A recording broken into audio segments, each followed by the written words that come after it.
سلام خدمت عزیزان دل. براتون یه فایت خفن و جذاب داریم بین دو هم محله قدیمی که از قدیم سر نظری فکر کنم با هم دیگه لج افتاده باشن. فکر کنم بین جمال رو نگاه کنم ببینم.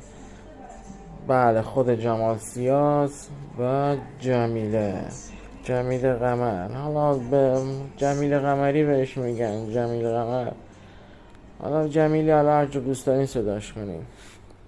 بریم مسابقه رو ببینیم کی اینجا. جمال دست به شمشیره، جمیله دست به مشته. جمیله میچرخه، جمال مشت میزنه میکوبه تو سرش.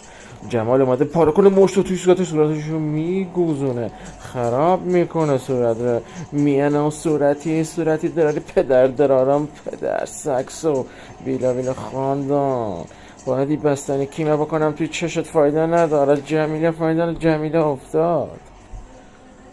بله، جمال خطره. جمال هی مشت میزنه. جمال مشت مینازه. نه، دو مشت مینازه. جمال میپره. جمال سه مشت میاد. جمال میره بالا. جمال میره پایین. جمال پرواز میکنه. جمال میزنه بشه. جمال خیلی زوره زیاده. جمیله قمر مالیده. جمال مالیده. ریده. جمیله ریده. جمال بریده. ماشاءالله.